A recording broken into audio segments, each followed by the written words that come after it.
வாழ்க வளமுடன். இப்போ வந்து நம்ம ஆல்ட்ருக்கு அதாவது ரெடிமேட் சுடிதார் வந்து ஆல்ட்ரு கொடுத்துருக்காங்க. இதை வந்து நம்ம அளவு சுடிதார் போட்டு ஆல்ட்ரு பண்ணணும்.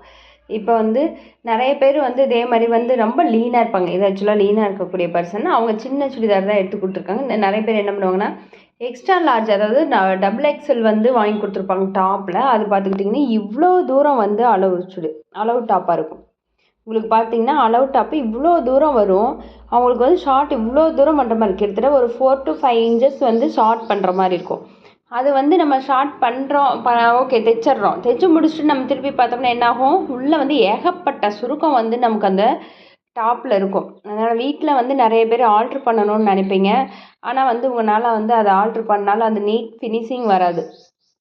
டைலர்கிட்ட கொடுக்கும்போது எப்படி பண்ணுறாங்க அப்படின்னா, டைலரும் அழகாக பண்ணி கொடுத்துருவாங்க. எப்படி பண்ணுறாங்க அப்படின்னா, இந்த 4 to 5 inches வந்து அவங்களும் தைச்சிருவாங்க. தைச்சிட்டு என்ன பண்ணுவாங்கன்னா, அதை வந்து 1 inch மட்டும், அதாவது சீமுக்கு அந்த பக்கம் 1 inch மட்டும் விட்டால் போதும்.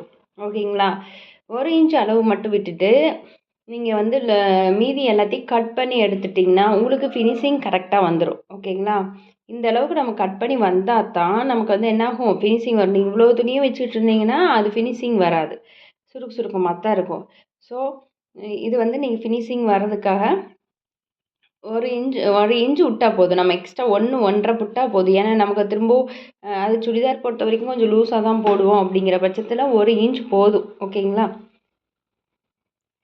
அப்போ ஃபினிஷிங் கரெக்டாக வந்துடும். இந்த மாதிரி நிறைய டிப்ஸ் பார்க்குறதுக்கு என்னோடய வீடியோவை சப்ஸ்கிரைப் பண்ணிக்கோங்க. தேங்க்யூ ஃபார் வாட்சிங் திஸ் சேனல்.